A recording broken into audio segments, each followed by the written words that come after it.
do you do, Mr. Van Cleve? Good afternoon, Your Excellency.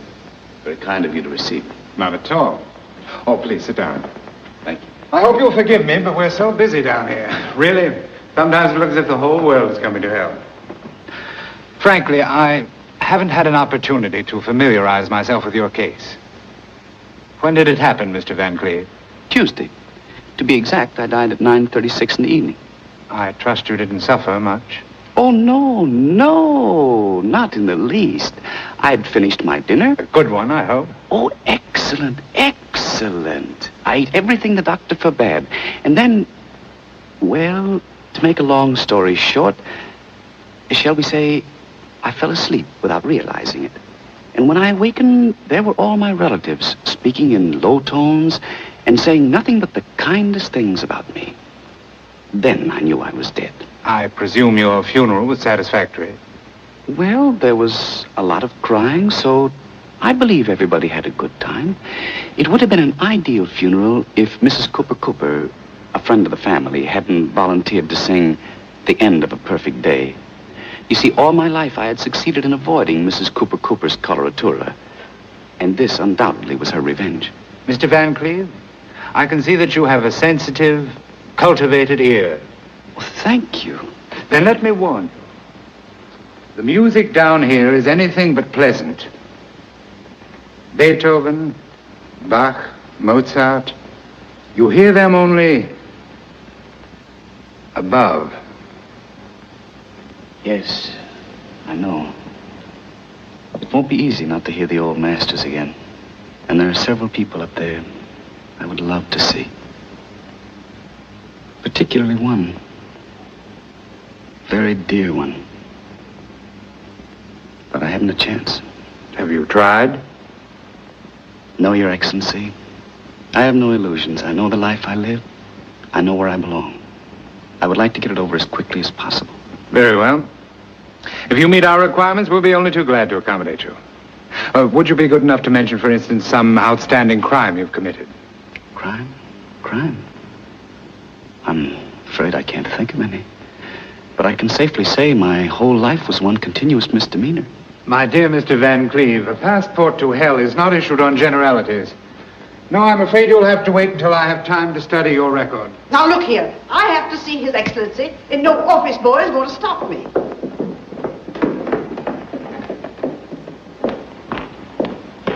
I beg your pardon, Your Excellency. Just a moment. I'm Edna Craig. Oh, yes, I have your record here. You'll be taken care of in just a moment. Really, I don't want to seem rude, but I don't think I belong here. In just Please a don't moment, misunderstand me. I think it's a charming place, isn't it?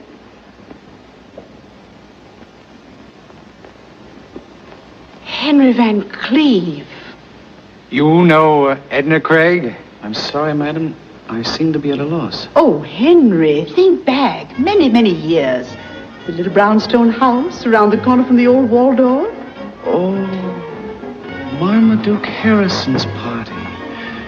We were all dressed as children. And you came as little Lord Fauntleroy.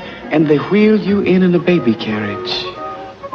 Little Constantinople. Oh, Henry.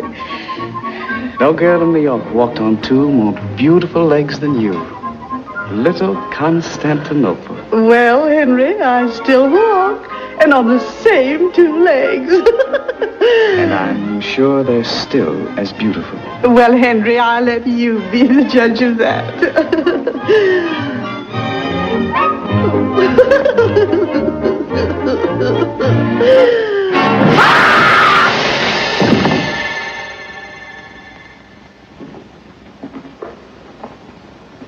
Those things are better left to memory.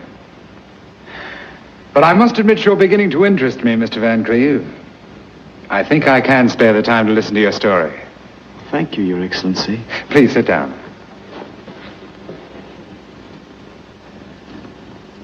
Perhaps the best way to tell you the story of my life is to tell you about the women in my life.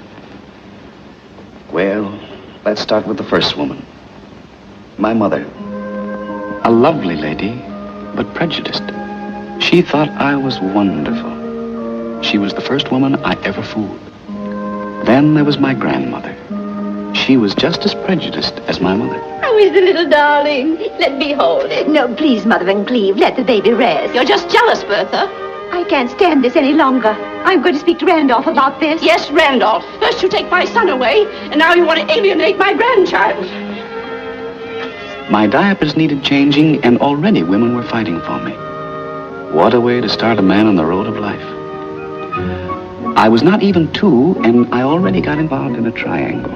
At home, in the presence of my family, I was the only man in my nurse's life. I was her honey bunch, her oogie woogie woo. But the minute we got to the park... Hello, Bedelia. Well, if it isn't Patrick himself. Shut up, you nasty little brat.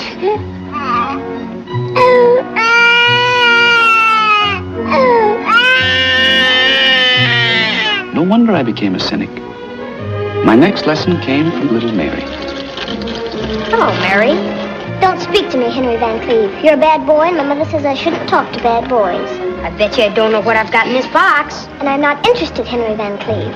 Then I won't tell you it's a beetle. A beetle? You like it? Oh, who doesn't like beetles? It's yours. Thank you. Oh, thank you, Henry. I wonder if I should take it. Well, if you don't want it. Oh, I didn't mean it that way. I was just wondering. Don't worry. I've got another one. Another beetle? Uh-huh. Oh, it's beautiful. It looks rather lonely, though. You know what I think? I think it wants to be together with mine. You mean you want this one, too?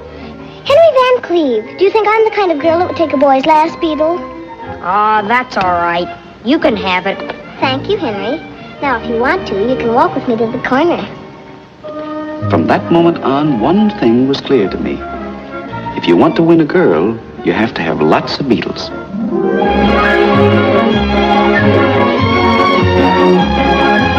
I was growing rapidly, and so was New York. Yes, New York was becoming cosmopolitan, and no household was considered fashionable without a French maid.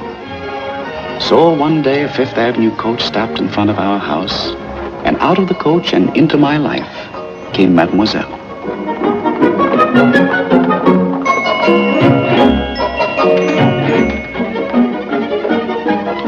Mrs. Van Cleve will be here shortly. Merci.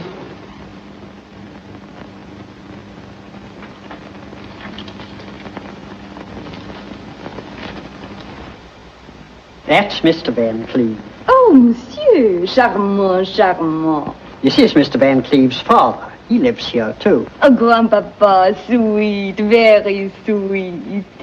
And who is this darling little boy? That's the young master.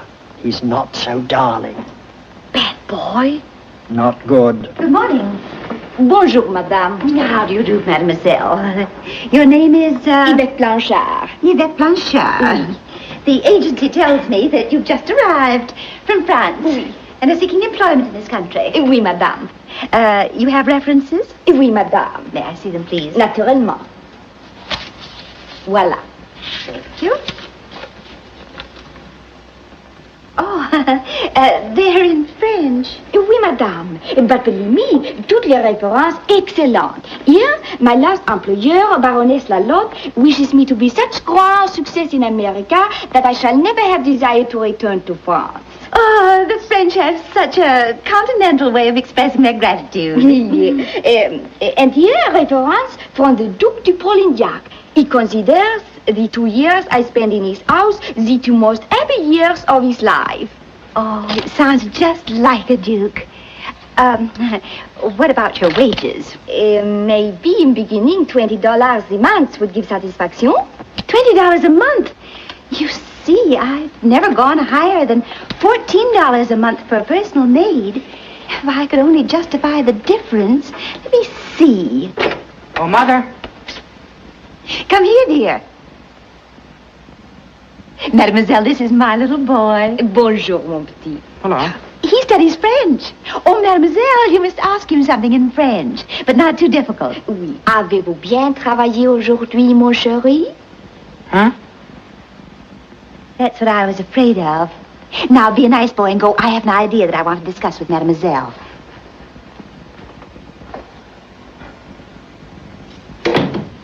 madame. A brilliant child, but a little backward in his French. And it just occurred to me that... Oh, madame, it would be pleasure to talk only French to little fellow. My whole vocabulary I may present to your baby. With me in house in 1 month, I assure madame will not recognize all that. And only for $20. Of course, that's $6 more than I ever paid before. But let's try it. Merci, madame. Au revoir, madame. Goodbye, mademoiselle.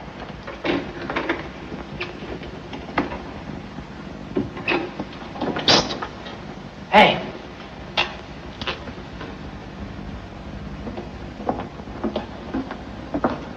Oui?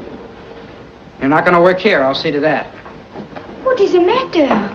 Did I make little boy angry? Now, see here. That's the last time anybody's going to call me little boy. Oh, so sorry if I hurt feelings, but Mama... Yes, Mama. That's the trouble. Mama and Papa and Grandpapa and Grandmama. It's a conspiracy to keep me in short pants. They think they own me, body and soul. Ah, je comprends. My understanding for young man is perfect. Your soul is bigger than your pants. Oh, you need very warm friend with sympathy. Moi, I would be weak.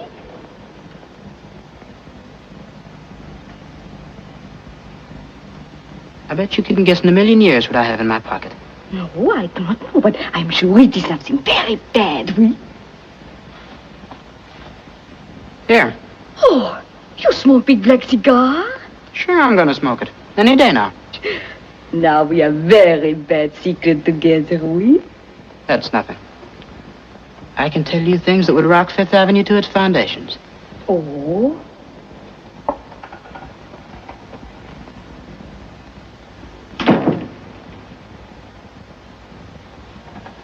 I'm going to get married. You married? I have to, darn it. Oh, this is much worse than cigar. When did disaster take place? Oh, it all happened pretty suddenly. There's a girl around the corner. Well, you know. But I do not know. Tell me. Well, we were walking in the park and it started to rain. Oui? We climbed into a policeman's shed. And the policeman? He wasn't there. Well, anyhow, before I knew it, I lost my head.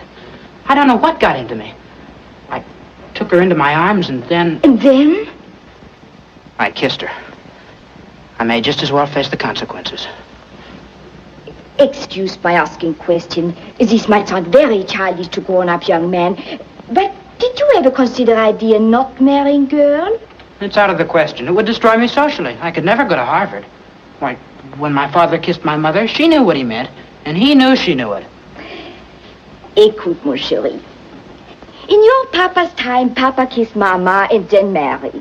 But this is 1887, time of bicycle. The typewriter has arrived. Soon everybody speak over the telephone, and people have new idea of value of kiss.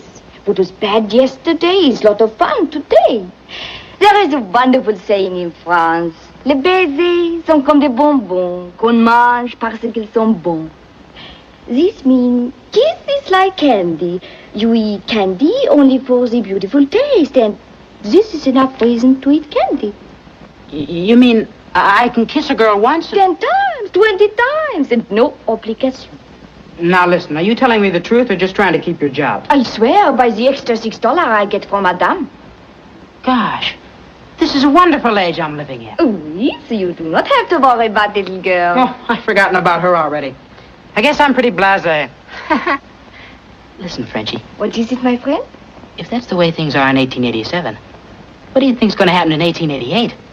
Ah, we make that the subject of our first French lesson. Au revoir, monsieur.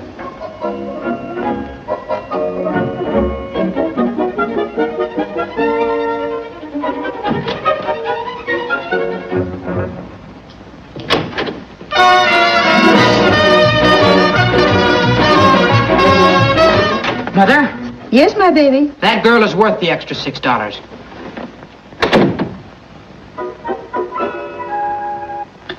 The pride of all the Van Cleves was my cousin Albert. He was the fulfillment of a parent's dream. Always the highest in his class. Never had he thrown a stone into a window, nor did he ever put a mouse in his teacher's bustle. His ears were always clean. This, I think, will give you a rough idea of Albert. And I'll never forget the morning of my 15th birthday. The presents were waiting for me in the living room. But suddenly Father came running down the stairs, excited and breathless. Flogdell! Flogdell! Yes, Mr. Van Cleve. Tell Robinson to go immediately and get Dr. McIntosh. Tell him our little Henry is ill. Yes. Oh, my poor baby. The boy's acting so strangely, Randolph. Randolph. Now, Bertha, we must keep a stiff upper lip. Randolph, he's talking all the time as if he were in a delirium. Well, what does the boy seem to be saying? Well, if I only knew Randolph. He's talking French, nothing but French. French? Oh, Randolph, our boy, delirious in a foreign language. Now, Bertha, this is an emergency. We must do everything step by step. The next move is to find out what the boy is saying. Flogdell! Yes, sir. Tell Mademoiselle to come to Master Henry's room immediately. Very good, sir.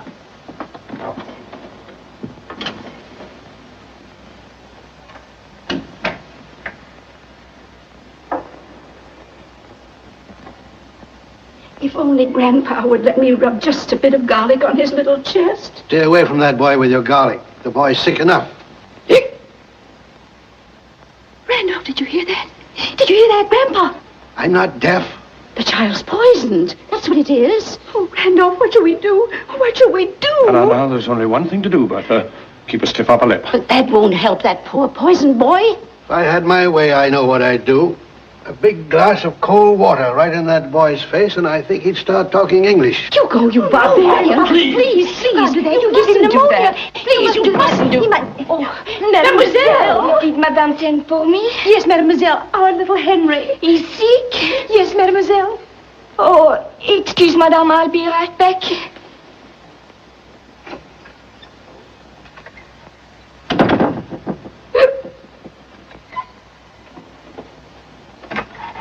Oui, Madame. Mademoiselle, he's asking for something in French. You must help us find out what he wants. Oui, Madame. Look, he's smiling. He's far, far away. Well, he seems to be in another world. He's looking at Mademoiselle. I wonder what he sees. Yes, I wonder. Oh, je suis si malade. Mon estomac me fait si mal. Is he clear? Does it make any sense? Oh, his French is absolutely perfect. Such beautiful grammar. Mademoiselle, at the moment we're not concerned with the young man's linguistic accomplishments. Randolph, don't be I'm harsh. sorry if I seem to have lost my temper, but the occasion is a trying one. If you could only tell us what the child is saying, it might help us to meet the situation.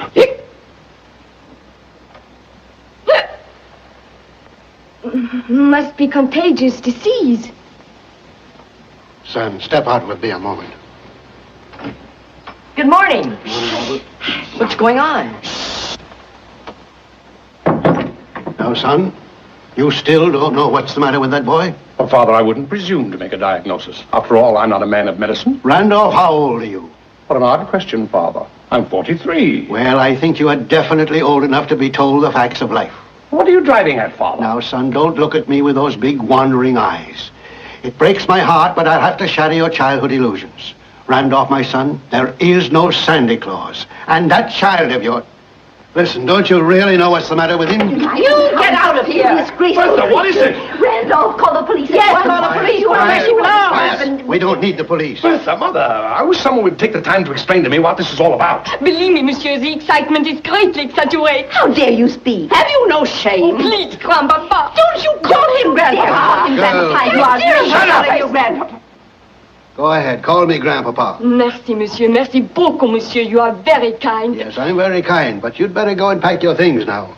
And if you're not out of the house in a very little while, I'll come down to your room and help you pack. I wish you would, Grandpapa. Oh, shameless. Leave this house. Go. There is old French saying, if you are thrown out of house, you better resign. Au revoir. I still would appreciate it if someone would tell me what all this has to do with our little Henry. Fortunately, Uncle Randolph, French choice being one of my favorite subjects, I was able to understand the incredible conversation between Henry and Mademoiselle. I don't know how to begin. All right. Henry had a glass of wine. We all know that. But Henry? Intoxicated? From what I overheard, at or about 10 o'clock last night, Henry and this foreign young woman slipped out of the house. Before doing this, however, Henry wrongfully took possession of his father's dress clothes, including $20, which Uncle Randolph was negligent enough to leave in his pocket. Imagine they went to Delmonico's. Did they have a good time? They drank champagne. Our little baby drank champagne. Well, thank you, Albert. But that's not all, Grandfather. It seems, from what I could gather, that Mrs. Asterbrook of the Asterbrooks, who was sitting at an adjoining table, resented bitterly the idea of Henry dropping a nickel into her decolletage and complaining to the management because no chocolate bar dropped out of Mrs. Asterbrook. Mrs. Asterbrook, how can I ever face her? What a disgrace. I'm going to teach that boy a lesson. Yes, that's what he deserves, throwing nickels around like that. Knowing the Asterbrooks, I can tell you right now, we'll never see that nickel again. I have reached my decision. That boy is going to be spanked and severely. Oh, Randolph, don't hurt him. Please don't hurt him. Please.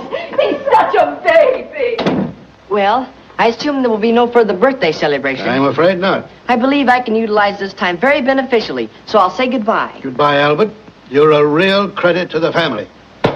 Thank you, Grandfather.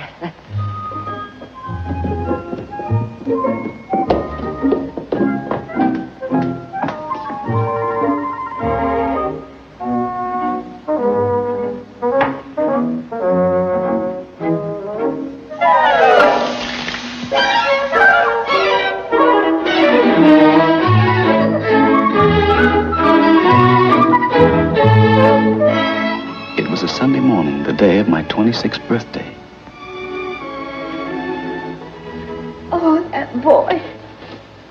Well, at least poor grandmother, may her soul rest in peace, was spared seeing a day like this.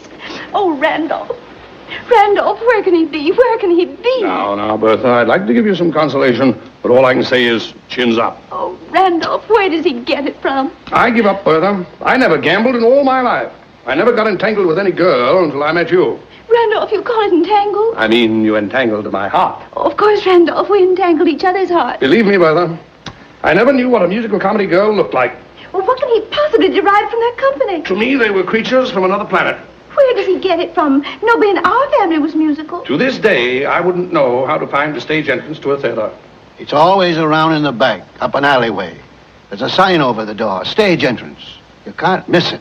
I'm not interested, Father. I never was. Well, where does the boy get it from? Where does he get it from? Father built up the Van Cleve Importing Company from nothing. When he stopped, I carried on. Dad, you must admit, from the day I left Harvard, I earned every dollar I ever spent. Then why do you give him money without making him work for it? Well, I have to save the family name. What about you handing him hundreds of dollars? If I'd come to you for money, would you have given it to me? No. Would you give it to him? Why? Because I like him.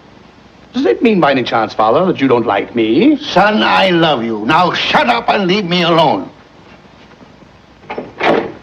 Good morning. Good morning, Aunt Bertha. Good morning, Albert. Good morning, Grandfather. Good morning, Albert. Good morning, Uncle Randolph. Good morning, Albert. I just came in to bring a little birthday remembrance for Henry. Anything wrong? Isn't he home? 11 o'clock Sunday morning. If I know my cousin Henry's probably still in church. I mean that humorously. Albert, I'm struggling successfully against the gout. I'm waging a terrific battle with my liver, and I'm holding my own against asthma. But I doubt if I have strength enough to survive your jokes. You're a successful lawyer. Let it go at that. I love you, Albert.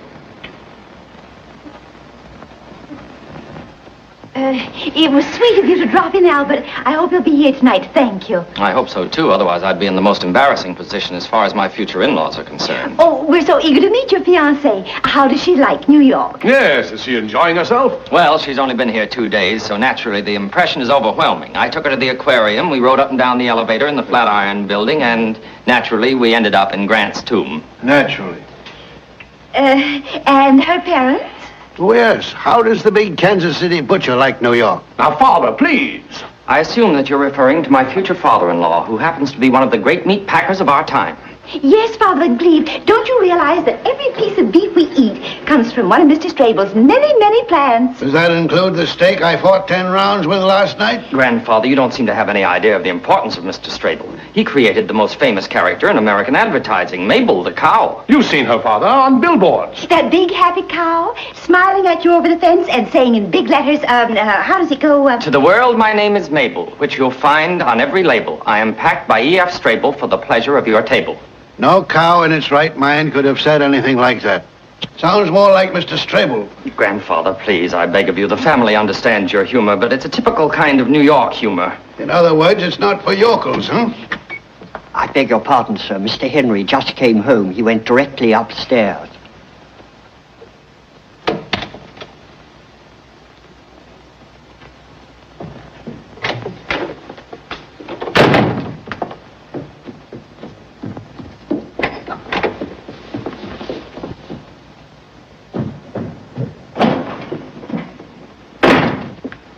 Aunt Bertha, when you see Henry, will you tell him that as a Van Cleve, I have the right to demand that he keep the shadow of scandal off our name?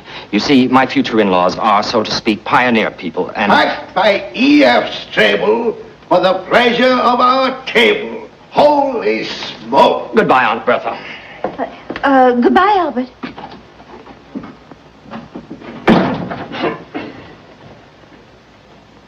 Well, this time I was firm. Good, Randolph. What happened? We asked for $100, but I told him I'd let him have only 50. Randolph. And not right away. For the first time in 27 years of marriage, I feel like criticizing you. What do you want me to do, spank a 26-year-old boy? No, but at least I expected a verbal lashing.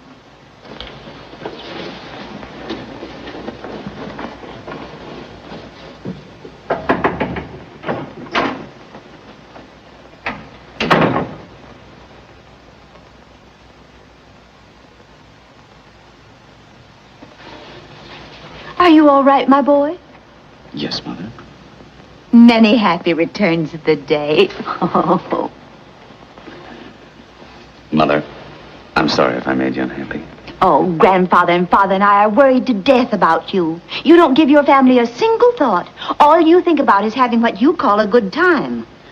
Mother, I went out last night to raise Cain. Son, you mustn't talk like that. Don't worry, I didn't. I couldn't. I couldn't get her out of my mind. Son, you worry me. Are you well? Mother, when you saw Father for the first time, did you feel that unmistakable something? Did you feel an electric spark from your head right down to your toes that swept over you like a hurricane that threw you to the ground? But you bounced up again and you floated right over the treetops? Spark, hurricane. Heaven forbid. I never had such a feeling. Henry, where do you get it from? Not from me. And certainly your father never had any spark. Mother, all I'm trying to say is I met a girl yesterday. Oh, I hope she comes from a good family. I don't know. And frankly, I don't care. Mother, when one sees a lovely rose... One could be certain she comes from a fine rose bush. Mother, even if this girl's father turned out to be something of a buttercup, I wouldn't care. What's her name? Where does she live? I wish I knew. She isn't one of those musical comedy girls. Oh, no, Mother. It's an entirely different kind of music. It's not the hoochie-coochie. It's not the can-can. It's like a waltz by Strauss. Like a minuet by Mozart. Henry, where do you get it from? From you, Mother. Now you must be just. When I was a little boy, you wanted me to believe in fairy tales. And now that one has really happened, you remember that story about the young man, I think he was a shepherd, who was walking in the woods? Oh, you've been in the country. No, Mother. It happened right on Broadway. Suddenly, the young man saw a big castle, and leaning out of the window was the most beautiful princess. Nothing could stop him. He climbed up the parapet of the castle. Henry, you haven't broken into the Waldorf again. Mother, darling, let's forget the fairy tale. Well, it's about time you grew up. I came here to scold you, and I'm going to do it. Now, look at your cousin Albert. Not much older than you are, and already a corporation lawyer, engaged to a lovely girl of a well-known family. Henry, now this may sound severe, but you've got to pull yourself together and settle down. Mother, I don't think I'll ever find this girl, but if I did, then all your troubles would be over. If she didn't want me to gamble, I wouldn't look at another card. I'd stay home every night. Mother, I might even go to work. Henry, that's wonderful. I don't know about the girl, but the fact that you have the desire to settle down makes me so happy. For the first time, you're beginning to sound like your father. Mother, I don't know where this girl is, so don't expect too much. Oh, now listen to your mother. Don't worry about that girl. Another girl will come along. I'll look for one myself. How's that? Fine, Mother. And when I find a girl for you, she'll be Miss Wright. And do you know where we'll find her? In the home of Mr. and Mrs. Wright. Oh, Henry, you're making me so happy. Mother, I was riding around for hours and hours trying to forget this girl. Oh, child, don't worry. Well, it was very expensive. The cab is still waiting out in front. And the driver was so nice to me that I promised him... I know. Your heart's always bigger than your father's pocketbook. Look under your pillow. I put something there last night.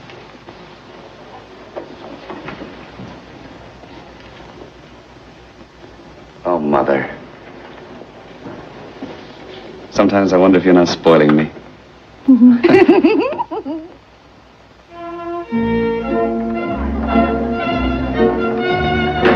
Idiot? Well, Thank you. This is a great occasion. You must be proud of your Albert. Yes, I think we have a pretty good son. And I hear the Strable family are... We couldn't ask anything better for our Albert. Oh, wonderful.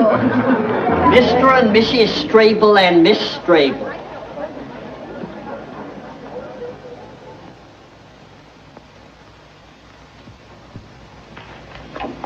Good evening, Grandfather, Aunt Bertha, Uncle Randolph, dear, dear family. It is my privilege and honor to present Mr. and Mrs. E.F. Strable. And last but not least, well, here she is.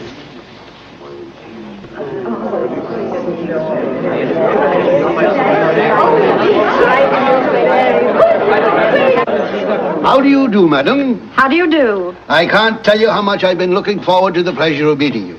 All my life, I wanted to see the wide open spaces. Well, if Muhammad can't go to the mountain must come to Muhammad. You're welcome, Mrs. Strable. Yes, we're pretty proud of Kansas. Naturally. And you, Mr. Strable, welcome to our family. Mr. Van Cleve, we people from the West don't talk much, but when we say something, we mean it. Thank you. Thank you for giving me the chance to meet the man who feeds the nation. I hope this will be the beginning of a lifelong friendship. May you lie as solidly anchored in our hearts as you do in our stomachs. And, Grandfather, this is Martha. So this is Martha, huh?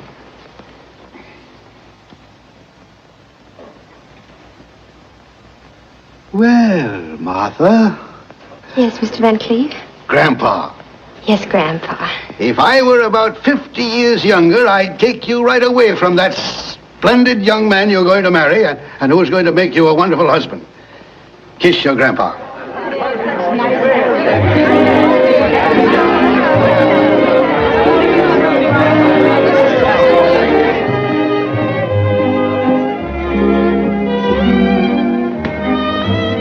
Well, I see the mob is assembled. Yes, sir. Flockdale, is that? That's Mr. Strable. And that spreading chestnut tree under which Grandfather is standing? That's Mrs. Strable. And where's the lucky girl? Standing beside your Aunt Minetta with her back to us. She's just turning round. Charming young lady, if I may say so. Flockdale, I don't think I can stand this party. Get my hat and coat. Sir. My hat and coat.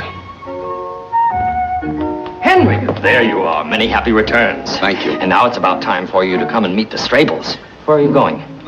Out. I beg you to stay and behave like a Van Cleve just once. The Strables know it's your birthday and they want to congratulate you. Oh, Martha. Martha? Yes, Albert? Dearest, I want you to meet Henry Van Cleve. This is the cousin whose birthday we're celebrating today. Many happy returns, Mr. Van Cleve. Cousin Henry? Cousin Henry. Thank you, Cousin Martha. Well, here she is, Henry. Now I've done my duty bringing some new blood into the family. It'll be your turn next. It's most unlikely. Oh, nonsense. All you need to do is to meet the right girl. It's difficult, Albert. I'm afraid I'll never have your luck. Yes, no question about it. I'm lucky. Well, shall we go in? Father Strable! Father Strable! Don't be afraid. I should have told him. It would have been the thing to do. It shall remain our secret, I promise. Thank you. Yes, we had a secret. The most innocent secret I ever had. It happened Saturday morning in Wanamaker's department store.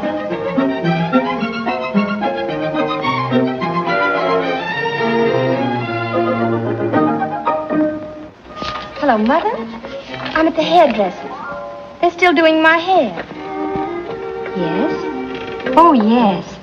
Just a moment and I'll ask them how long it'll be. Here was a girl lying to her mother. Naturally, that girl interested me at once. They say it'll take about 15 more minutes. I'll be home at the most in half an hour. Don't worry, Mother. Goodbye. Why was this angel lying to her mother? I had to find out, so I followed her. But even if she hadn't lied to her mother, I would have followed her anyway.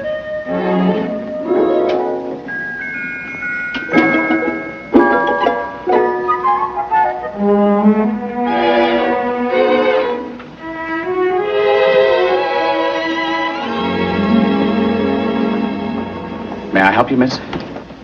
Thank you. I would like to see you. Other than women clerks. Unfortunately not. But it might make you feel a little easier if I tell you that I'm the one usually chosen by the management to handle the more delicate situations. As a matter of fact, they call me the bookworm's little mother. Well, it's, maybe I better come back some other time. Please, miss. My employer is watching, and if he sees me losing a customer, it might cost me my job. Oh, I'm so sorry.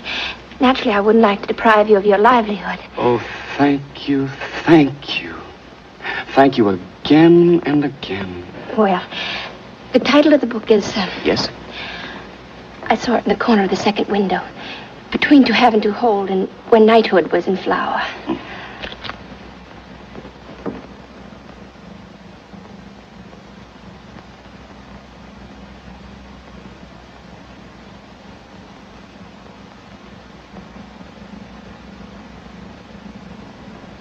There you are. I probably should apologize. I imagine I should have called you madam. No, it's still Miss. But not for long, I presume. That's quite right. How much is the book? Oh, we would be only too glad to charge it if you would be kind enough to give me your name and address. Thank you, but I'd rather pay. How much? It's very expensive. Oh, that's all right. Now, this is against the interests of Mr. Brentano. But since I am, so to speak, your literary confessor, I must be honest with you. Don't buy this book. You don't need it. I'll tell you something much more appropriate for you. Leave your nest and fly away with me. Well, I might buy that book, too. Well, we don't have it in stock right now, but I'd love to discuss the idea with you. And if you like it... I'm afraid I haven't much time. So please, will you tell me how much is How to Make Your Husband Happy? Look at her. Dr. Blossom Franklin. Now, where could a woman like that have found out how to make her husband happy? You certainly don't want to learn anything from her. You're so charming, so young, and so beautiful. I beg your pardon. You shouldn't say such things. You see, miss, when selling literature, one gets poetic. And you must forgive me if I take poetic license once in a while. I'd rather not discuss it any further, and if you don't mind, I'd like to buy this book. I do mind. Now, imagine I'm the man you're going to marry. I couldn't imagine any such thing. Well, what's the matter with me? You think I'm that terrible? Please, I just came in here to buy a book, that's all. I understand. But for the sake of discussion, let's say we are getting married. Believe me, I don't want anybody to tell you how to make me happy. The greatest gift you could bring me is to be just as you are. Adorable. All I want is a book. Stubborn, eh? What? Pardon my poetic license. If you don't change your attitude, I shall have to complain to your employer. I'm not employed here. I'm not a book salesman. I took one look at you and followed you into the store. If you'd walked into a restaurant, I would have become a waiter. If you'd walked into a burning building, I would have become a fireman. If you'd walked into an elevator, I would have stopped between two floors and we'd have spent the rest of our lives there.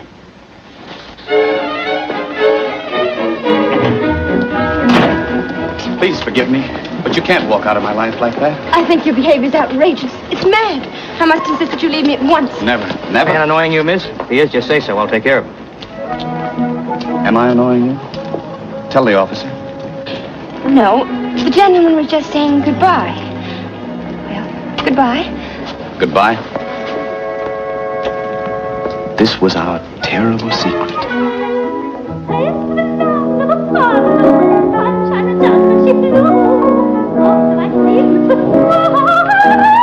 I'm terribly sorry, Albert. Dearest, you don't seem to realize who's saying it. I know, young Mrs. Cooper Cooper. If it were just a relative, it wouldn't be half so embarrassing. But Mr. Cooper Cooper is one of your most important clients. I haven't forgotten. But what could I do? I had to sneeze. But you did it right in the middle of her area. And 5 times. Because I had to sneeze 5 times. Albert, suppose someday in the future I had to sneeze. Then you sneeze, naturally. Don't you worry. After all, I'm taking you for better or for worse. Do you think you may have to sneeze again? I don't know. I can't guarantee it. Well, then let's not take any chances. Why don't you go in the library and rest a while and see how things develop? Make yourself comfortable. Read a book. I think I'd better go back for the encore. Yes, dear.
Cousin Henry, Yes, Cousin Martha. you must never do anything like that again. Is that what you came back here to tell me? I think it's outrageous. I hardly know you. Why, even Albert, my own fiancé, never dared to... Is she? Of course he kissed me. Why not? After all, we're engaged. But he never kissed me like that. Like what? Oh, I hate you. I hate you. I don't even know why I stay in the same room with you. Please forgive me. But can't we be friends? Just friends? Never. Now look, we're going to be related, aren't we? And we're going to see each other. How can we help it? I suppose we can't. And if we meet in the future, we don't have to talk about personal things, about you and me. Let's talk about something neutral. For instance, Albert. Why not? By the way, do you love Albert? I'm marrying him, am I not? Are you? Yes, I am. No, you're not. You can't. You haven't got the book. What book? How to Make Your Husband Happy? Well, it might interest you to know that I went back and bought it. Does it tell you how to make a man happy whom you don't love? Now, look here, Cousin Henry. Albert's a fine man. Yes, he is. He is good, and he has integrity. And he's full of high ideals. Do you love him? Well, I'm going to make him a very fine wife. At least I'm going to try my best. There'll never be a moment in his whole life when he'll ever regret having married me. And if you ask me one more question, I'm going to leave this room and I'll never come back again. Never!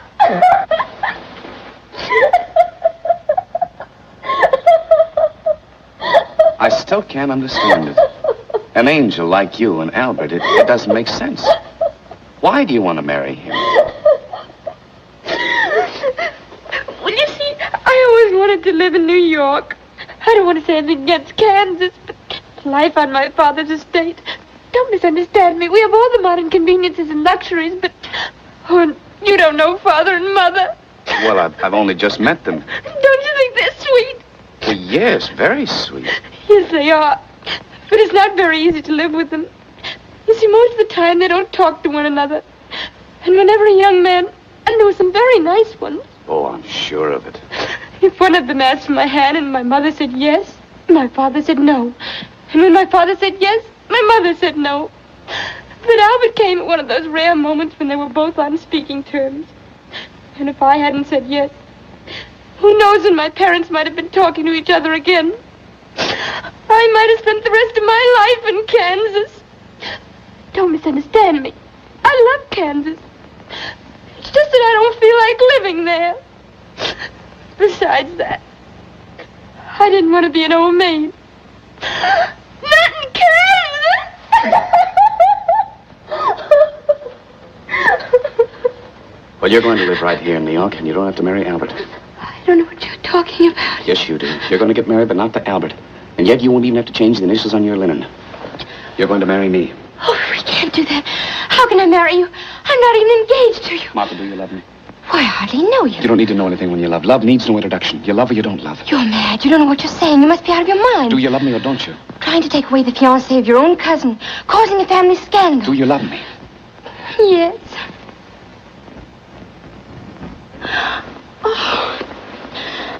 Oh, why did you ever come into my life? To make you happy.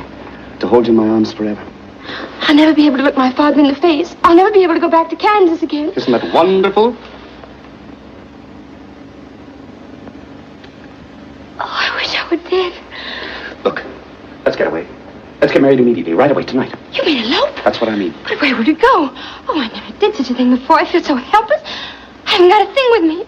Oh, I wish I were dead. When Romeo and Juliet ran away from home, they didn't stop to say goodbye. When Leander swam the Hellespont to his beloved, he didn't bother to take a suitcase along. When Tristan falls in love with the soldier, they have to sing for 3.5 hours. And all I'm asking you to do is to hop into a cab and drive to the first justice of the peace. What are we waiting for?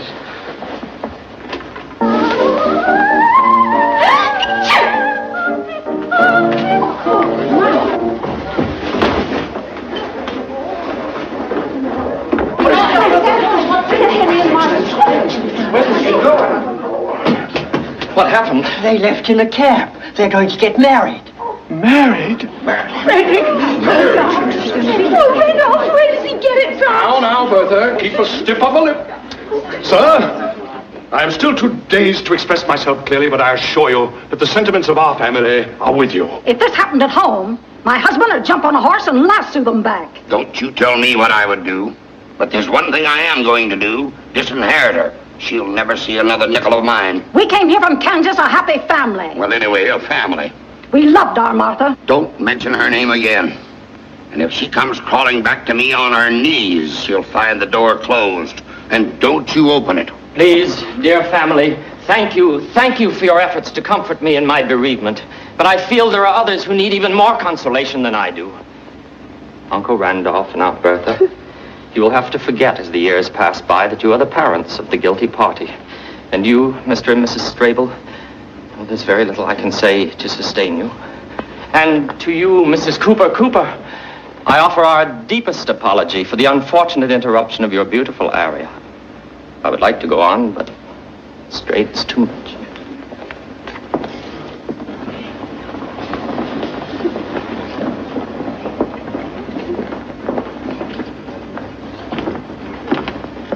Pronto.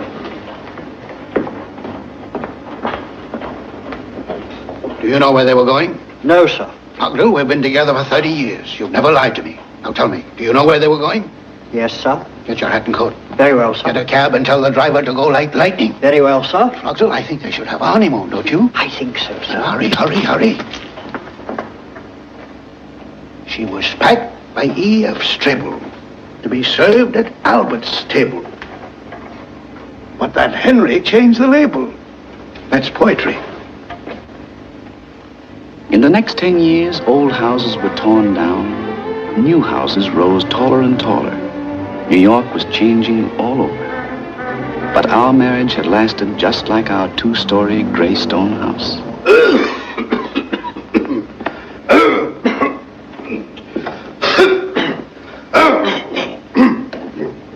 Good morning, Fogdale. Good morning, sir. Oh, you're a new man, aren't you? Yes, sir. How long have you been here? I should say about a year, sir. Oh, yes.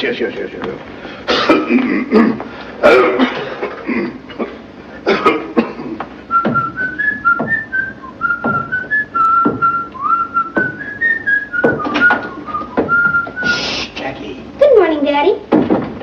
you know very well you're not supposed to bounce that ball until your mother is up. I'm sorry, Daddy. Now, I've told you this many times. And I'm always sorry, Daddy. Daddy, I'll bet you'd like to know what I'm going to give you for your birthday. I'm dying to know. It's something to wear. Well, let's see now.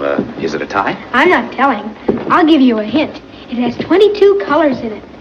No tie can have that many colors, so it can't be a tie. It can't be, huh? No, I'm not saying it is a tie. But if it were a tie, there wouldn't be another one like it in the world. Well, I can believe that, Jackie. Daddy, how old are you going to be? 36? That's pretty old, isn't it? Well, I never thought about it, but I guess it is. Daddy, when you were as old as me, what kind of a kid were you? Well, I was very obedient. When my parents told me to go to bed, I went without arguing.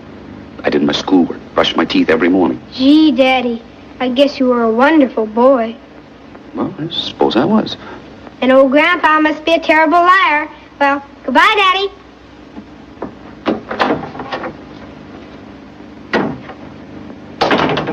Where does he get it from? Good morning, Grandfather. How are you feeling? That's fine. Morning, Mother. Good morning, Henry. Mother, I want you to look at this. Do you think Martha will like it? Oh, it's beautiful. After 10 years of me, she's entitled to it. Yes, 10 years next Tuesday, and you'll be 36. Mm-hmm. Oh, if your dear father could be here and share this happiness with us. I always thank heaven that he lived long enough to see you settle down, become a fine husband, good father, and a wonderful son. Well, it's all Martha. And only Martha. You know, Mother, I'm the luckiest man in the world.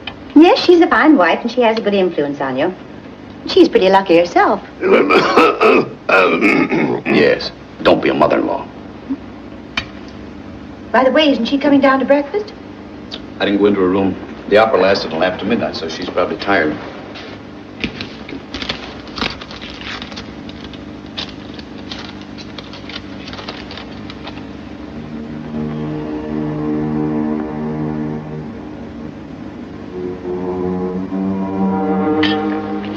Anything serious?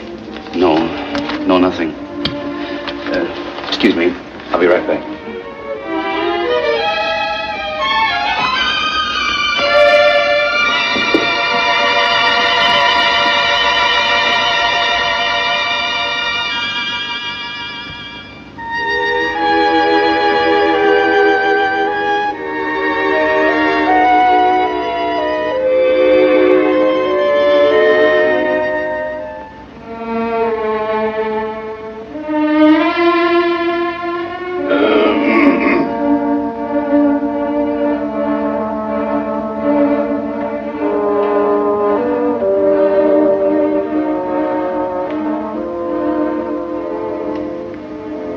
Where is she?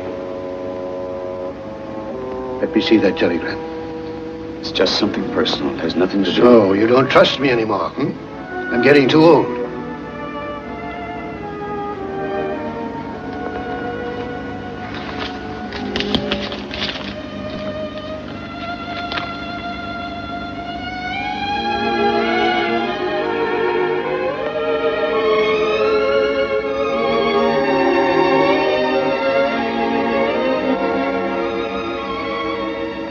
Henry? You mean we've lost Martha? It's impossible. It's incredible. It just doesn't make sense. Martha leaving me. What did you do? What happened? I don't know how I can go on living without her. Grandpa, I love Martha. I love her more than anything in the world. I didn't ask you that. I asked you what happened. I don't know. I always thought she was very happy with me. I don't know what she's heard. You know how people talk about anybody. No man is perfect.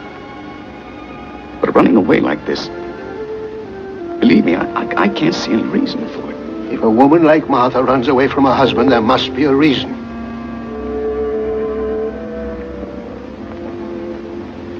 Now, look here, Henry. You were the only Van Cleve I ever really cared about. I loved you. You were like me, at least I thought so. You were all the things I wanted to be. You did all the things I wanted to do and didn't. And now you've let me down. Grandpa, I can't live without her. What am I going to do? That's up to you. But let me tell you one thing. I'm an old man.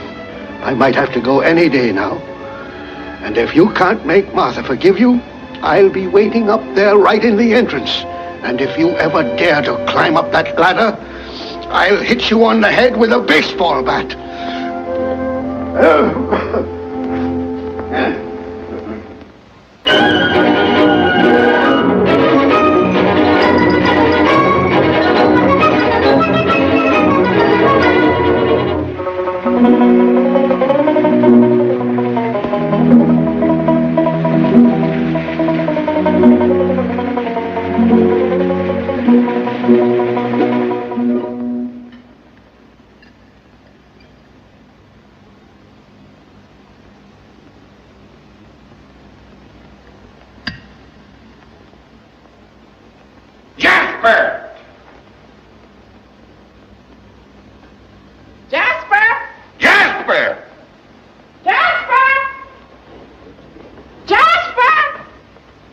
Yes, sir? Where are the funny papers?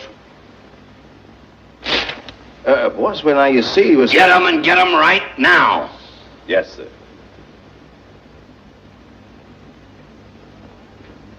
Good morning, Mrs. Stable. Good morning, Jasper. This terrible bad weather we're having today. You know, when I see it pouring like this, I often wonder where does it all come from. You tell Mr. Strable he'll get the funny papers when I'm through. And not 1 second sooner. Yes, ma'am, I certainly will. Excuse me, ma'am. Boss? I just had a very fine conversation with the missus.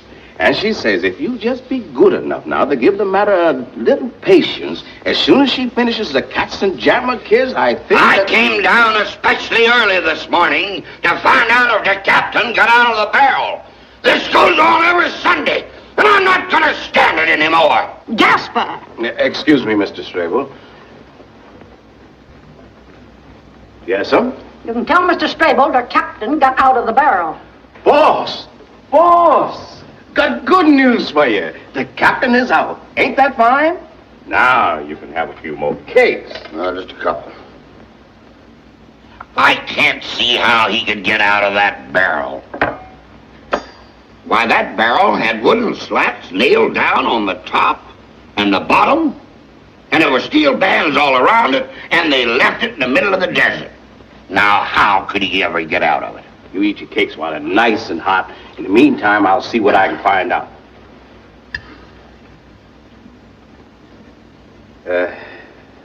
Another lamb chop, Mrs. Strabo? I don't mind. About that barrel.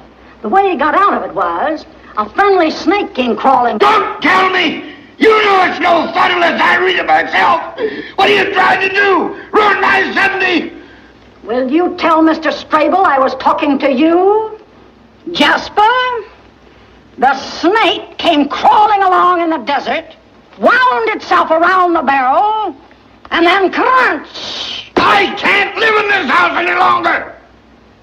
Mr. Strabo, What do you want, Daisy? there's a gentleman here to see you. Say he's from New York. His name is Van Cleve. Van Cleve? That's the gentleman's name, yes, sir. The nerve of him, trying to walk into this house.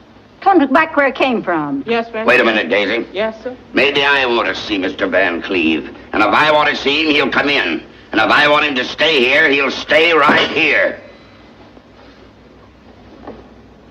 Now, Daisy. Yes, sir. You go out and tell that man if he's not off these premises in 10 seconds, I'll wring his neck. Yes, sir. I'll most certainly tell him. Jasper, get me some fresh hotcakes. Yes, sir. Excuse me, sir. But maybe something didn't happen to Miss Martha. You talk too much. Yes, sir. Jasper, Yes, ma'am. tell that man to come in. Yes, ma'am. Hurry up. Yes, sir. Van Cleve, if you please. How do you do? Oh, it's the other one. It's Albert. Hello, Albert. How do you do, Mrs. Strabo? How do you do? How do you do, Mr. Strabo? Well, we haven't seen each other Not since that ill-fated occasion 10 years ago tomorrow. Had breakfast? Yes, thank you. Well, sit down anyway. Thank you. Got some business in Kansas? No, I was on my way to California, but I said to myself, why shouldn't I stop and pay my respects to those charming Strables? Well, what do you want? Nothing in particular. Good. Oh, yes, there is one bit of news. I'll bet you can't guess whom I met accidentally on the train. Probably not. How's business in New York? Very good. Well, I don't want to keep you in suspense any longer. I met your own daughter, Martha. Don't mention her name in this house. We don't want to hear anything more about her. My dear friends, speaking as a jurist, may I say that even in our penal code, we have wisely provided a system of parole. And I have excellent reason to believe that the party, whose name I naturally will not mention in this house, has amply paid for her mistake. Good. And I am sure there is nothing she'd like better than to come back to the paternal nest. So she wants to leave him, and now she remembers us. Not a chance, Albert. That's final. Well, she's waiting in a carriage in front of this very house. Who? Martha? Martha here? Yes, Mr. and Mrs. Strabo. Shall I bring her in? But I don't know what Mrs. Strabo thinks. Well, And I don't care. I don't care what you think. She might just as well come in and stay till after the rain's over. All right.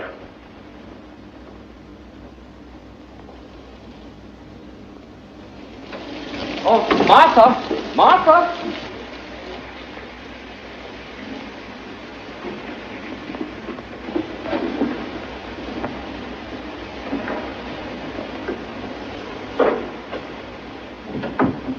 Hello.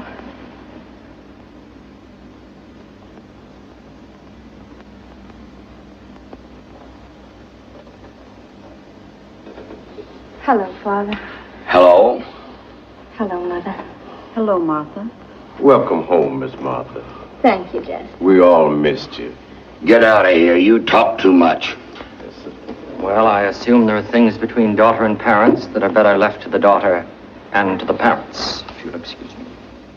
Well, I suppose it was a pretty muddy ride from the station and all that rain. Yes, I suppose it was. Do you want some breakfast? Sunday morning, we got wheat cakes. Thank you, Father, but I'm not hungry. Well, the place hasn't changed much, has it? No, it looks exactly the same. Maybe now you'll appreciate your home. It took you 10 years to find out that we were right. If you'd listened to your mother... And your father, things might have been different. I think I'd better be going. Oh, you're getting touchy, huh? But if anyone has a right to be angry, it's us. But we're willing to let bygones be bygones. After all, we're not made of stone. If a daughter comes home and is sorry... I'm not sorry, and I don't want your forgiveness. Then what did you come home for? I came here because I felt I wanted to see you. If you expect me to get down on my knees... Now, forget it. After all, you were young, and it probably was all the fault of that... Please, Father. I don't want to hear a single unpleasant word about the last 10 years, or I'll have to go. Martha, you look so tired, dear. Well, no wonder, after all. Can't you keep still? It's all dead and buried, and let's forget it. Come on, let's go upstairs. You're going to have a nice hot bath, and then you're going to lie down and rest. Now, how's that, huh?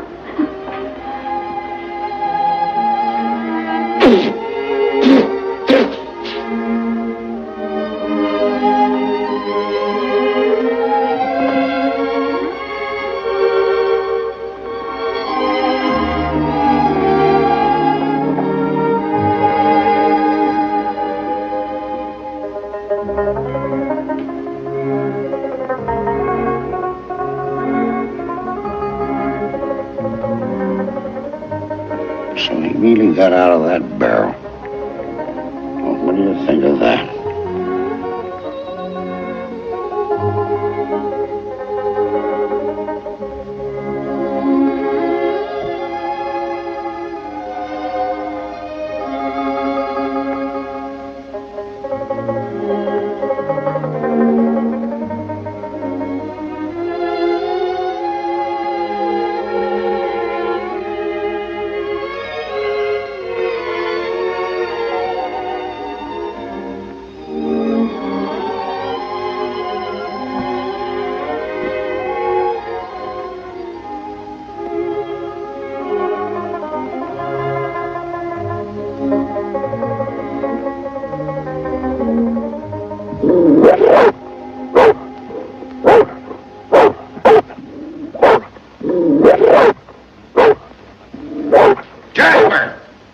Jasper, what's all that noise about? Just had a talk with Mr. Chuck. You see, somebody say they saw a couple prowlers on the grounds. Maybe some of them horse thieves. Well, tell Chuck to keep after them. Yes, sir. If necessary, shoot them. Yes, sir. Excuse me, Father, but if you don't mind, I think I'll go upstairs. I'm getting pretty tired. Good night. Good night, Martha. Good night, Mother. Good night, dear. Remember, breakfast at 7:30. Yes, Mother. Good night, Albert. Good night, Martha.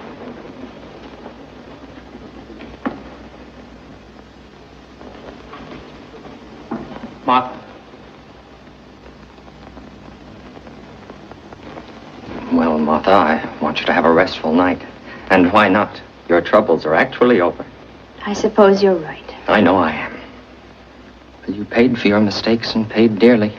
Now, Albert, I don't want anybody to get the impression that I've been the victim of 10 years of misery. Nothing of the kind. On the contrary, I can say there were moments in my marriage which few women have been lucky enough to have experienced. There were times when you were lifted way up to the sky. Yes, way up. Only to be dropped way down afterward. That's not the purpose of marriage. Marriage isn't a series of thrills. Marriage is a peaceful, well-balanced adjustment of two right-thinking people. I'm afraid that's only too true. Well, good night, Albert. Martha, there's one other thought I want you to sleep with. My feelings for you have remained unchanged. That's very kind of you, Albert, and I'm touched. Naturally, I'm not the flashy type like some people. I'd say I was rather on the conservative side. If I were, for instance, a suit of clothes, you wouldn't call me a stylish cut, and I prefer it that way. But I can safely say I'm made of solid material. I'm sewed together carefully, and my lining is good, Martha. Frankly, I believe I wear well.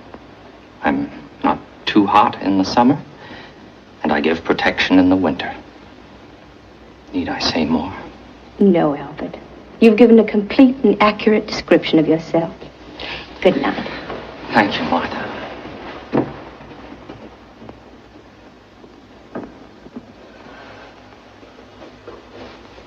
Miss Martha. Yes? Excuse me. That horse thief we were looking for. Did you catch him? Yes, ma'am. He's in your room, waiting for you. In my room? You mean? Yes, miss. That's him.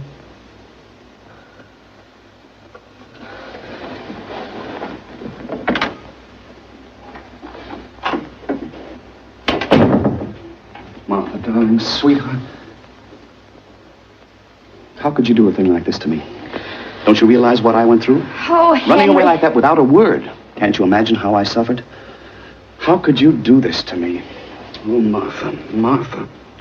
Henry, it won't work anymore. What's Albert doing here? I met him by accident on the train. He was very nice to me and... You expect me to believe that? Here I am looking all over the world for my wife, going insane with despair. And where do I find her? 2,000 miles away in a lonely country place with another man. I don't see how I can stand anymore. Henry, it won't work. Very well. If it comes to the point where a woman doubts her husband's sincerity, there's nothing more to do. Everything is over. Goodbye, Martha. Goodbye, Henry.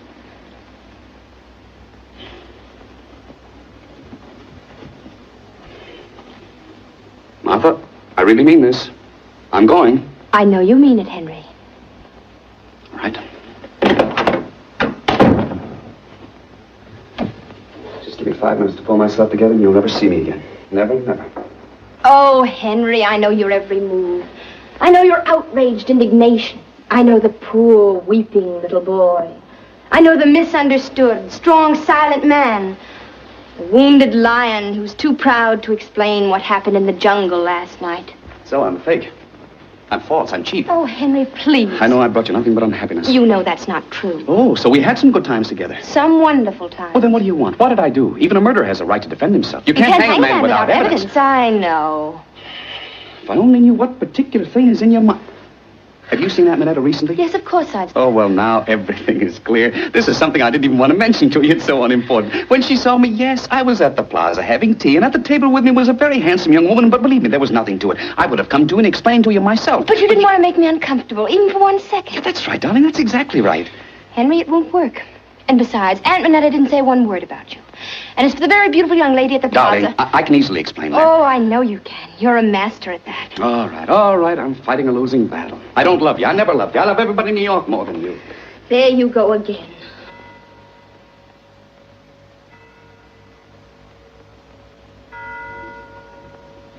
It's the 25th of October. Many happy returns.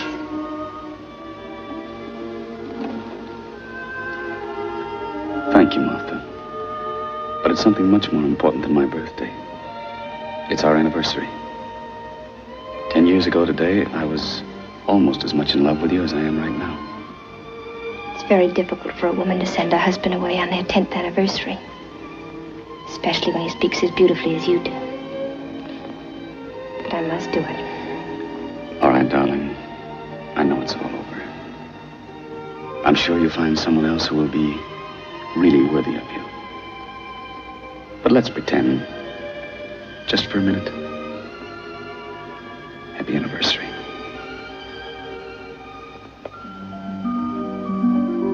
You like it? I'd say it cost at least $10,000. For that money, it's a very good purchase. Martha, how can you talk like that? If you'd only forgotten to give me this bracelet, I probably would have been foolish enough to be in your arms right now. You've no idea what a mistake you made. The magician played one trick too many. The other day I was having a new photograph made of Jackie and me.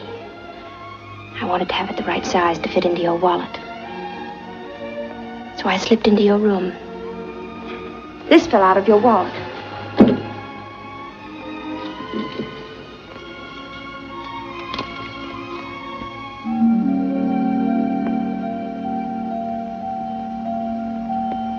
And I don't ever remember having received any bracelet from you on or about May 2nd.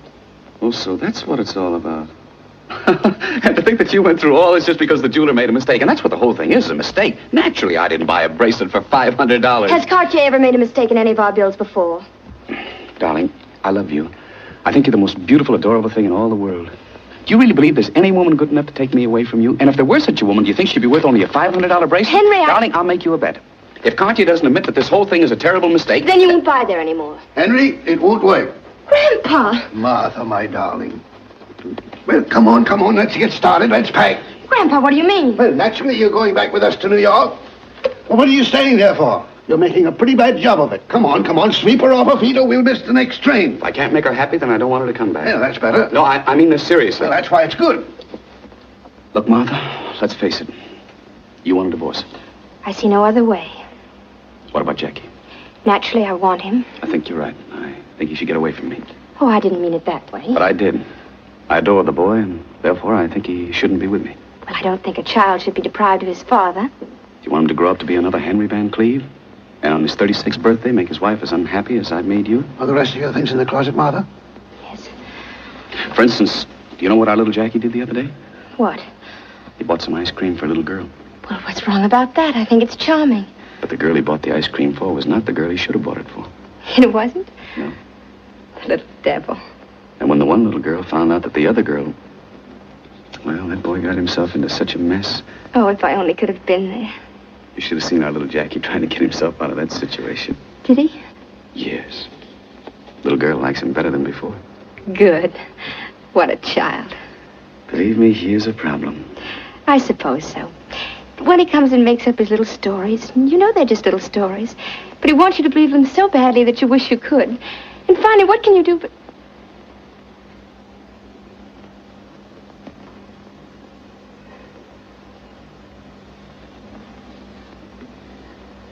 Happy anniversary.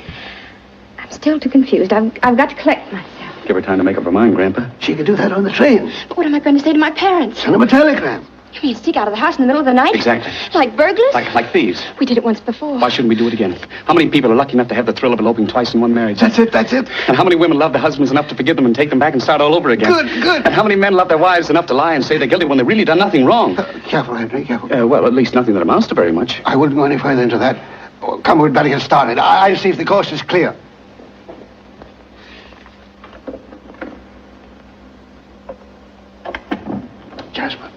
Jasper, everything ready? Yes, sir, right out in front. Jasper, all my life I've wanted to run away with a woman. Jasper, it's happening. Thank you, sir. All right, come on.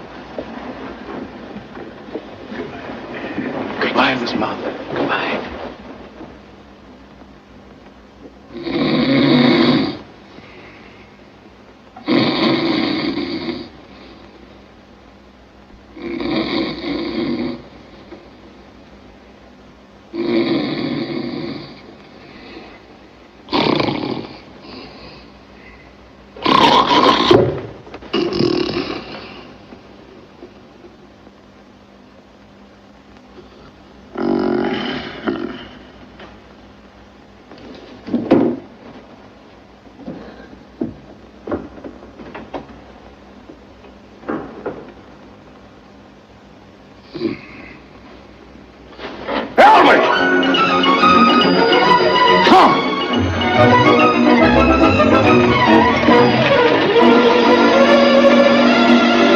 And so farewell, dear E.F. Strable. We'll take Martha, you keep Mabel.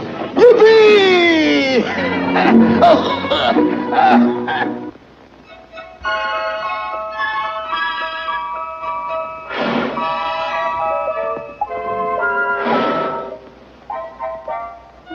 Then one birthday began following another. Faster and faster. Each year there were more and more candles and less.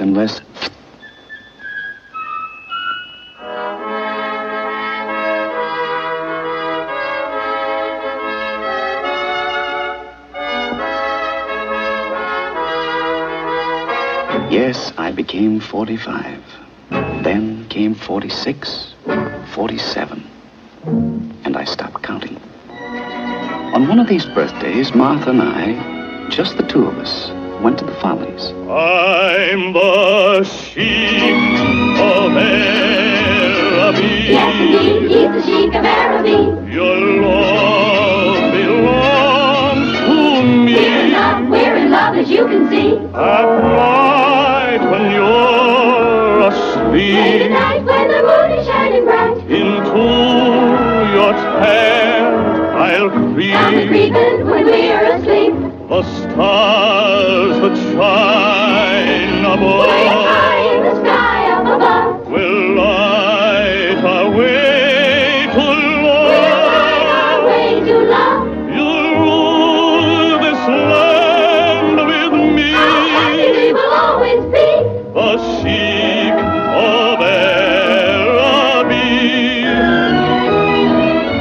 Suddenly, I noticed a very attractive girl coming down the staircase. To me, she was just another attractive girl, but I must admit, attractive. Anyway, a few weeks later, I happened to find out that her name was Peggy Nash, and I happened to hear things about her which made me very eager to meet Miss Nash.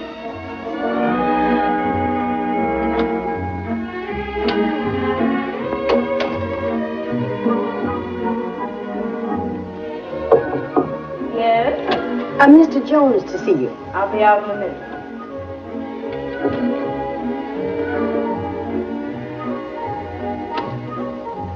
Will you come in, please, Mr. Jones? Thank you. Miss Nash will be with you in just a minute. Thank you.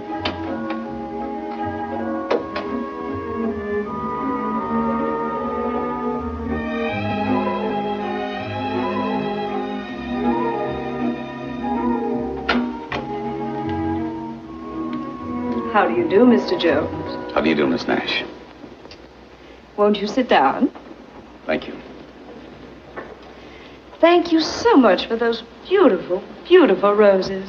When I saw you the other evening at the Follies coming down that stairway, I said to myself... That's the girl of my dreams? That's right. You see, Miss Nash... Call me Peggy. Well, this is delightful. Hello, Peggy. Hello, Jonesy. Well, Jonesy, let me tell you. That note that came with your flowers... You liked it? Who wouldn't? It was so full of charm. It was so sweet. It had all the quaintness of bygone days. Really? Yes, you know, men don't write that way anymore. Oh, why, there's so few of you left. Miss Nash, to tell you the truth, I didn't exactly come up here to be admired as a museum piece. Now, Jonesy, don't be touchy. Yeah. Anyway, Miss Nash... Peggy? Anyway, Peggy, I'm sure it's a waste of time to talk of the past, when the present can be so lovely that one anticipates a most delightful future. Oh, thank you, Jonesy. What a difference. You know, the moment you meet somebody of today, he says, how about it, babe? Where do we have supper? And the next moment he pulls out a diamond bracelet. And before you know it, there it is on your wrist. How crude. How crude. Yes, very crude. And let me tell you, a bracelet hastily presented is usually selected hastily, whereas a bracelet chosen with care... Has better stones? The very best. Oh, Jonesy, Jonesy, you make it all sound so wonderful, but how could I explain such a gift to... To whom?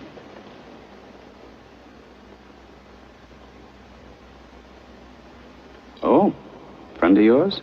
Very much so. Serious? I'm afraid it is. Is there anything I could do to make you forget this young man? Jonesy, you're asking a lot. Just look at him. He seems very young. Not too young. Would it be indiscreet of me to ask who this young man is? Come on, Mr. Van Cleve. Don't you know your own son? No, I didn't fall into your trap. You know, Mr. Van Cleve, girls are awfully smart these days. It must be rather sad for the great cavalier of the gay 90s to find his technique is getting rusty. Yes, I've heard all about the daring Henry. I understand in my mother's day you were, and I'm sure you had a very dashing figure. And now you're a kind of, retired Casanova. You know, it's always the same with men when they retire. Some grow flowers and, some grow a tummy.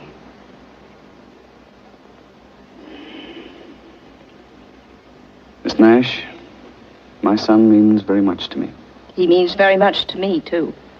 How much? Oh, yes, that's right, of course. In your day, girls used to wait for the old-fashioned father to come with a big checkbook to pay off. I'm sure that happened. Well, that's one thing that hasn't changed. Shall we say 5,000? 5,000? Oh, Jonesy, you underestimate me. I'm much worse than that.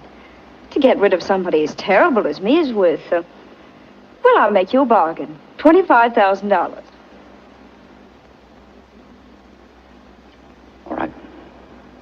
send you the money. Before lunch? Before lunch. Goodbye, Miss Nash. You've been perfectly charming. And so have you. And you hope never to see me again. I wouldn't say that. Miss Nash, now that our problem has been solved, I would like to ask one slight question. Not that it matters, but I'm just curious, and I would appreciate an honest answer. I give you my word. Suppose you didn't know I was Jack's father, and you happened to see me on the street, or in a restaurant. This is just an academic question. How old would you say I am? Well, I'd say about 50. That old? Oh, I'm sorry. I didn't mean to hurt you. Oh, no, that's perfectly all right. Thanks very much. Excuse me, but how old are you? 50.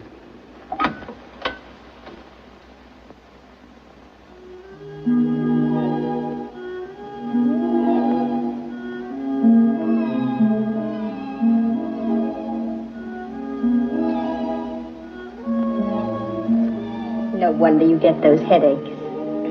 Thank you, darling.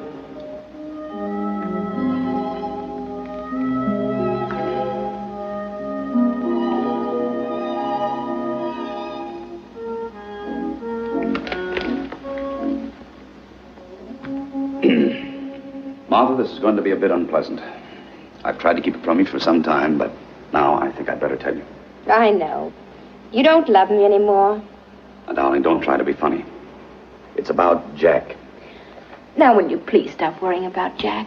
If he wants to stay out late, what of it? If he's ever going to have any fun, now's the time. Don't spoil it. Martha, this is serious. Very, very serious. I just happened to learn the boy got into the clutches of a certain girl. I went to a great deal of trouble, believe me. It wasn't easy. But I managed to find out who the girl was. You mean Peggy Nash? Where did you... How did you know? Oh, I forget. Someone told me. You go to lunch and you hear things. Well, why didn't you tell me? How can you be so placid about a thing like this? Darling, why should I excite you? I know you so well.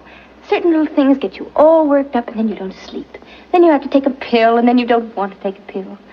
Believe me, Henry, the less attention you pay to them, really these things work themselves out. Oh, Martha, Martha. That is one of your greatest charms. After almost 25 years in New York, you're still the innocent little girl from Kansas. But fortunately, I've had experience with showgirls.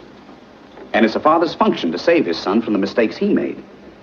If we ignore matters like this, how do you think our boy will end up? Just like you with a girl like me.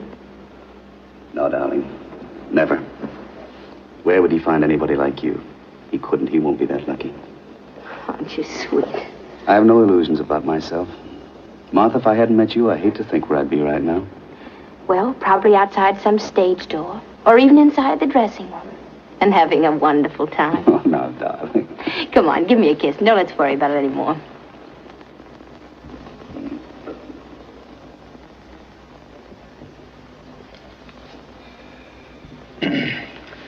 Martha, I just want to get your viewpoint. You think it would be a bad idea, just to be safe, if I looked up this girl and, And what? well, maybe just to avoid complications, ask her to leave the boy alone.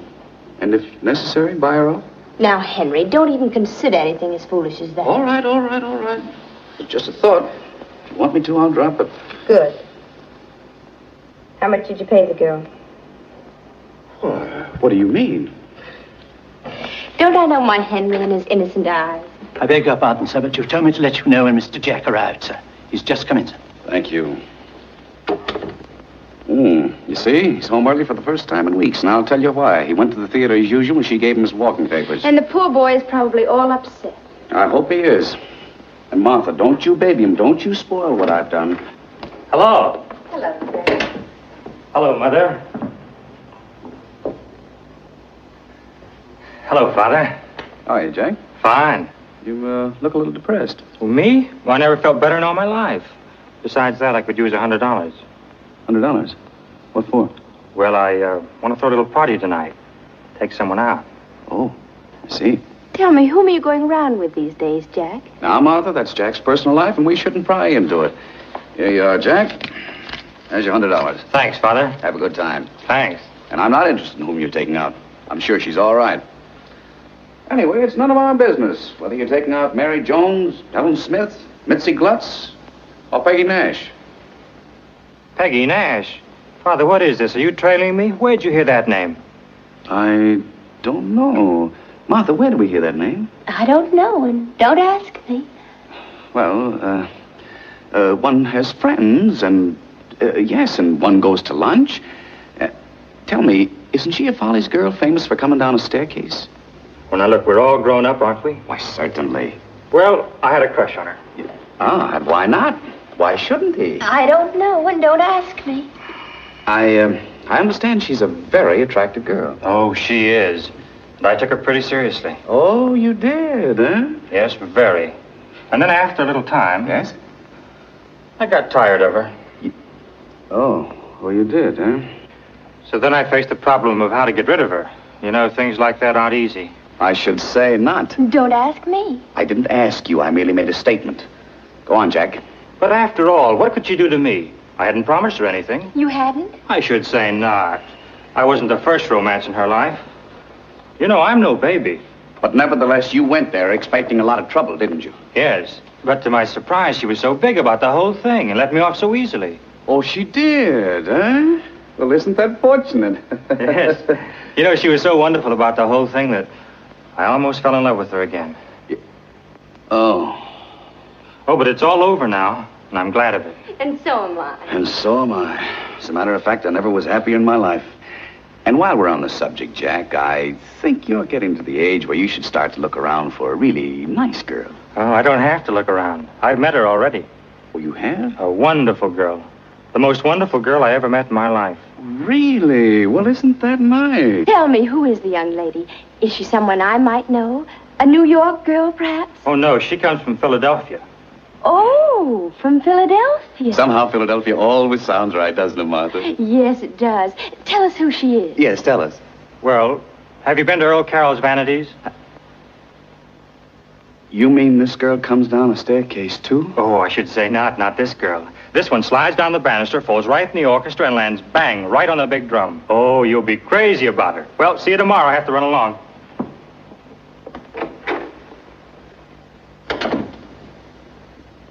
What's the matter with that boy? He's young, Henry. That's all. Come on, dear. It's time to go to bed.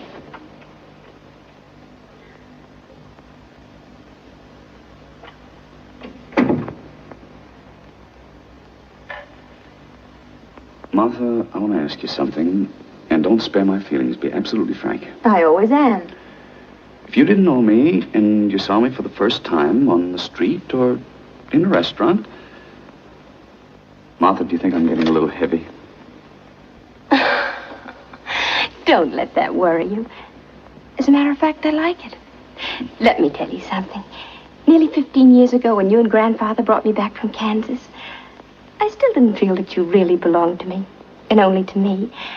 I can't put my finger on anything definite, but still, whenever I wasn't with you, I was always a little uncertain and nervous about my little Casanova. And then, one day, I noticed that you began to have a little, well, just a little tummy. Then I knew I was safe. From that moment on, I knew that you were really mine, that you'd settle down. Now go to bed, darling. You've had a hard day. Good night. Good night, dear. Yes, we were married 25 years. We were celebrating our silver wedding anniversary.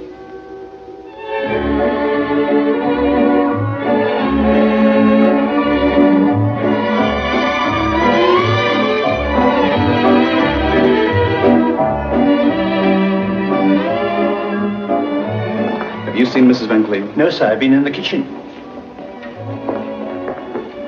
Jack, is your mother upstairs? No, I haven't seen her.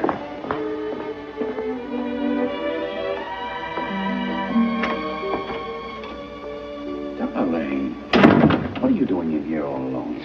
Nothing. I just want to take a little rest. After all, it's been such an exciting evening. Nothing wrong, is it? No, nothing. Are you sure? Yes, dear. You're feeling all right, aren't you? Of course, darling. I'm just... Just what? Well, to tell you the truth, I was being a little sentimental, so I came in here for a few minutes.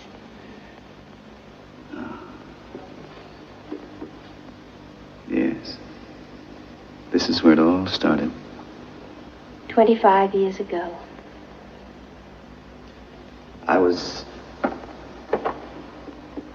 Yes, I was standing over there by that desk.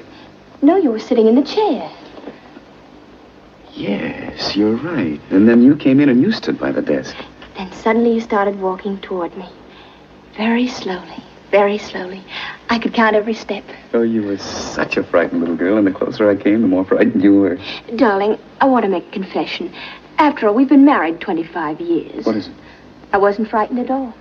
You weren't? Not at all. And when you were walking toward me so very slowly, do you know what was in my mind? No. I thought, what's the matter with him? Can't he walk faster?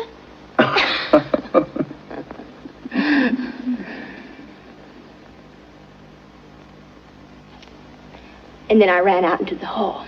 But you came back. Only because I had to sneeze. Mm-hmm. I beg your pardon, madam. You're wanted on the telephone. Oh.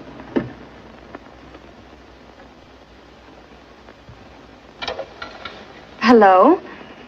Yes, I called you. Well, it's really not important. Yes, everything is all right now. I'll call you soon. All right, tomorrow. Who was that? Oh, nothing special. Let's go back to our guest, shall we? Darling, who was that on the phone? I'll tell you all about it some other time. Why not now? Sweetheart, our guests will be wondering where we are. Now, Martha, who was that? All right, I'll tell you. It's another confession. My lover. I don't think that's funny at all. Are you jealous? Oh, don't be silly, Martha. But why can't you tell your husband whom you talked to over the telephone? Besides, I wouldn't have brought it up right now, but just the same, for the past several weeks you've been going out in the afternoons, and you've always managed to avoid telling me where you were. You are jealous. Henry, at last, after 25 years. Thank you, darling. Martha, whom did you talk to? Darling, don't be a baby. What dashing young cavalier would be pursuing me? Plenty. You're still very attractive, and you know it. Henry, I don't think you realize how sweet you're being at this moment. No husband could have said anything lovelier to his wife on their 25th anniversary. Imagine if 25 years ago I hadn't sneezed. I wouldn't be the happiest woman in the world right now. Are you? Yes, Henry.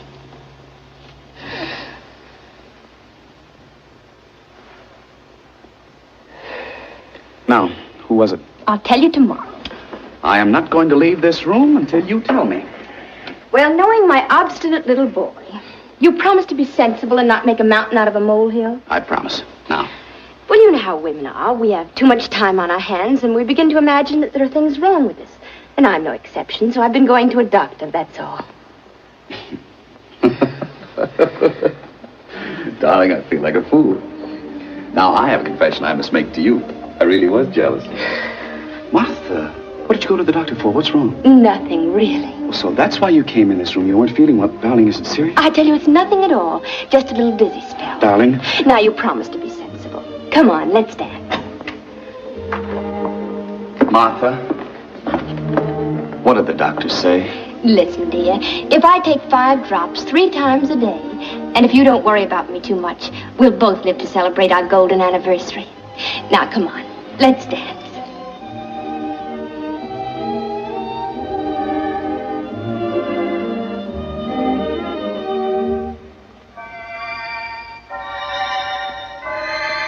I didn't know it then, but this was our last anniversary. It was the last time we danced together. There were only a few more months left for Martha, and she made them the happiest of our lives together.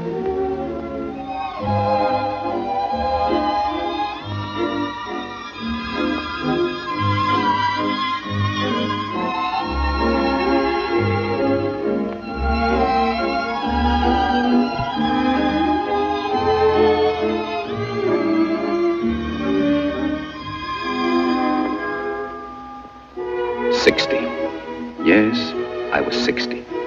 Jack insisted on celebrating. And here are my relatives who came to make this birthday an occasion of riotous gaiety. Cousin William, 73. Aunt Minnie, who admitted to 81. The total age of this scintillating assemblage was over 1,400 years. I believe Jack gave this party on purpose, to remind me that I was contributing 60 years to that 1,400.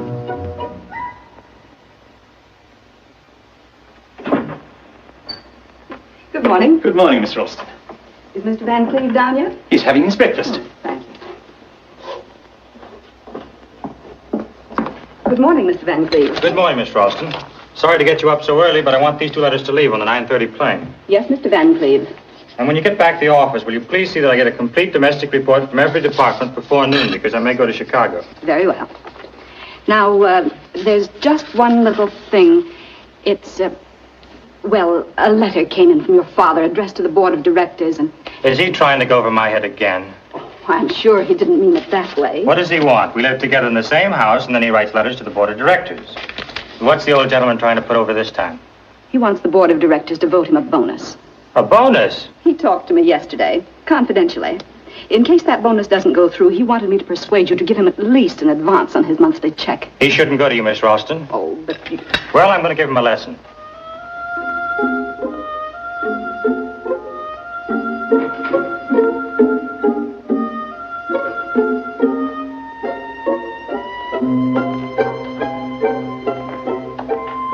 And Miss Ralston, if my father ever talks to you again, tell him that he ought to be ashamed of himself and that you are in no position to deliver any messages.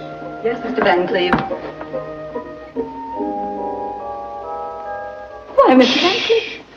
Is he in a bad mood? Terrible. Now, look here, Miss Ralston, would you do me a very great favor? Father? Oh, good morning, Jack. Good morning. I'd like to talk to you. Father?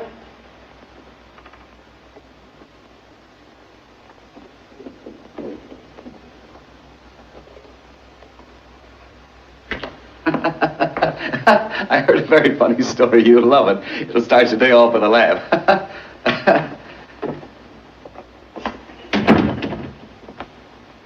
You ought to be ashamed of yourself. Coming home at all hours, making a wreck of yourself.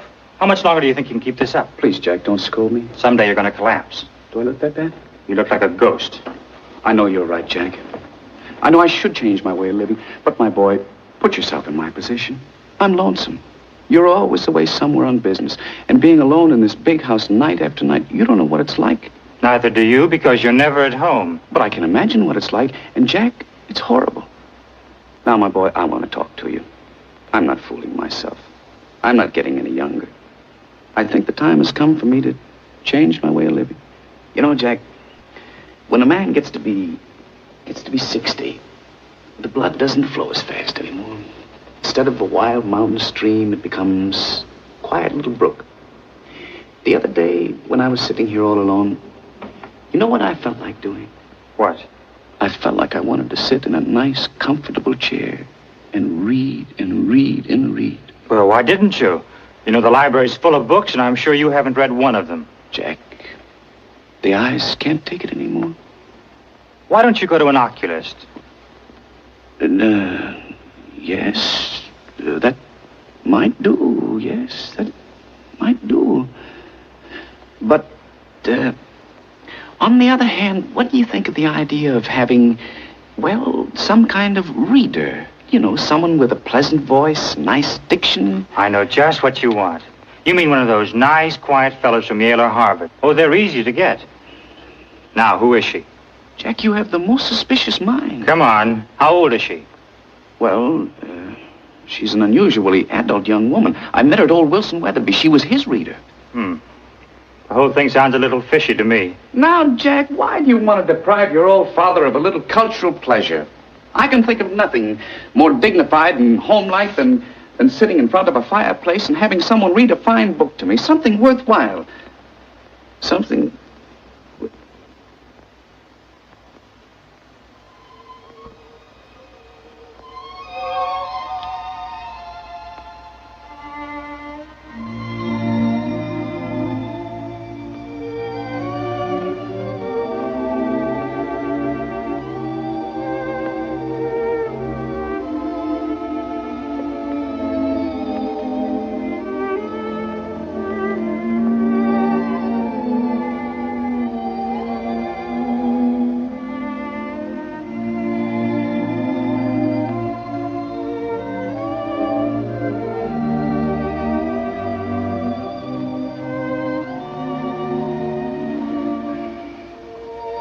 Father, her last thought was that you should be happy. And I promised her I'd see to it. So if you want this young lady to read to you, go ahead with my blessing. No, I couldn't do it. When a man gets to be 60, his life isn't over, Father. It doesn't have to be over. If a man is lonely and he feels that he needs, well... You mean the feminine touch? That's natural. But I think he should find someone closer to his own age. Maybe. Not a girl of, 24. Well, that is a little out of proportion. I'm afraid so. But if, on the other hand, he should meet a cultured woman of... Right. Someone with real dignity? Oh, a woman of about 50 or 51. Or 52 or 53 or even 55. That's more like it. Yeah. Jack, my future looks pretty depressing. Mr. Van Cleve, you're wanted on the telephone, sir. Hello. What? Oh, just a moment.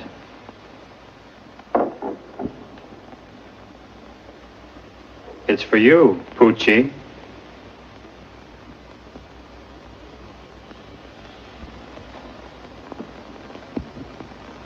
As a man grows older, his medicine cabinet grows bigger. This is me at 70.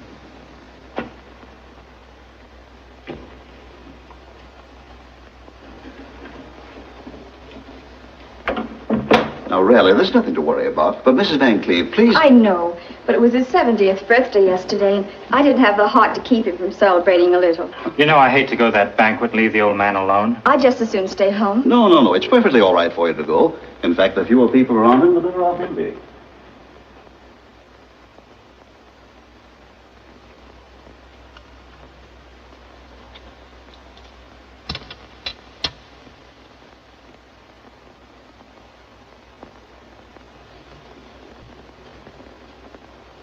Now, Mr. Van Cleve, I'm sorry to wake you up, but it has to be done. Yeah, if I could just see the people say it.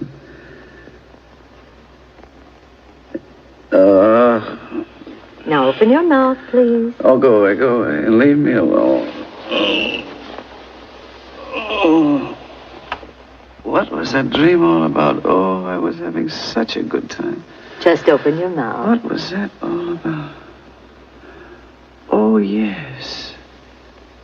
The door opened, and a man stepped out of a rowboat. He said, Henry, I've come to take you on a trip from which you'll never come back. Please, don't get excited. And I said, my good fellow, if I ever take a trip like that, it'll be in a deluxe cabin. And not in a dinky little rowboat that doesn't even have a bar. So I threw him out, rowboat and all. Good. And what do you think he did? He came back with a big luxury liner, floating on an ocean of whiskey and soda. And instead of funnels, there were big black cigars. And on top of the bar, sitting in a lifeboat, was the most beautiful blonde, wearing a Merry Widow costume. She dived into the whiskey and swam right over to my bedside. Henry, she said, how about a little dance? And the man from the boat took an accordion out of his pocket, and he played the Merry Widow waltz. The girl held her arms out to me, and she started to dance. Well, with him playing and her dancing, and me up to my neck in whiskey anyhow, well, I put my arms around that beautiful girl and was just about to dance with her when, of all people, you cut in. You, yes, you. Just open your mouth. Oh, go away and take that thermometer with you. Oh.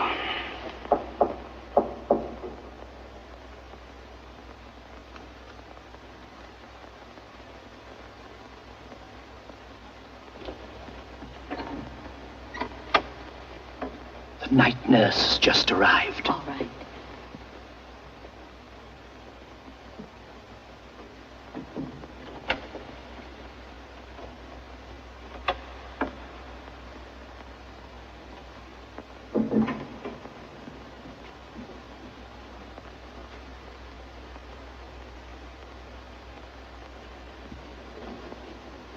evening. Hello. First door to the right. Thank you.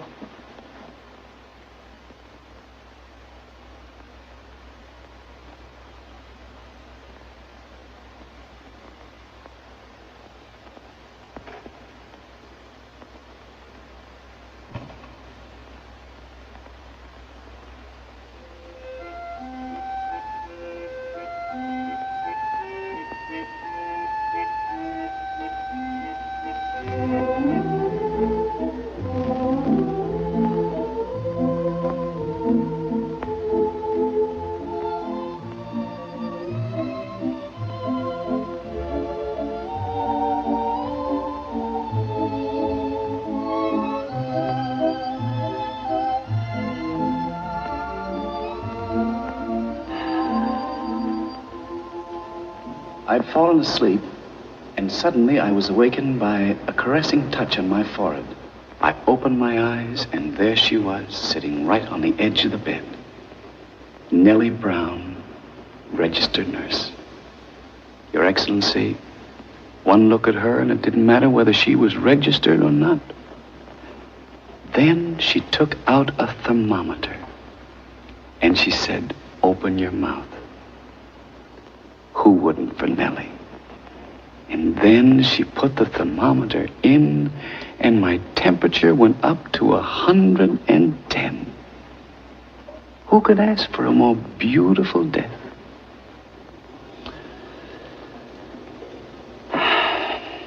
Your Excellency, that's the story of my life. And I'd be grateful if you'd push the button and have it over with. No. Definitely no. I hope you will not consider me inhospitable if I say, "Sorry, Mr. Van Cleve, but we don't cater to your class of people here. Please make your reservations somewhere else." Somewhere else? But, Your Excellency, if I walk into the lobby of the other place... You mean above? Yes. I know what will happen. They might not even let me register. The doorman might not even let me in. Well, you never can tell. It's worth trying. Sometimes they have a small room vacant in the annex. Not exactly on the sunny side, and not so very comfortable. The bed may be hard, and you might have to wait a few hundred years until they move you into the main building. Well, it doesn't hurt to try. After all, they may inquire about you among the residents in the main building. I think you'll find a lot of people who'll give you a good reference, and that always helps. For instance, there were several young ladies. What about them? Well, some of them might be there. And so far as I can see, you've made them all very happy. I'm sure they'd like to see you happy, too. And your grandfather. Oh, yes. Grandfather. Don't you think he'll be waiting for you? He might. He will. And not with a baseball bat. And if they all should fail, there's still someone else. Yes. She's up there. And she will plead for you. Do you think so? You know she will. Yes, Mr. Van Cleve. I would say you have a chance. A very good chance. Anyway, it's worth trying.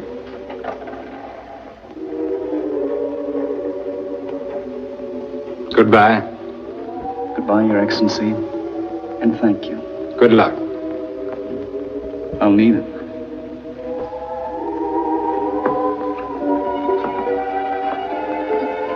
Down?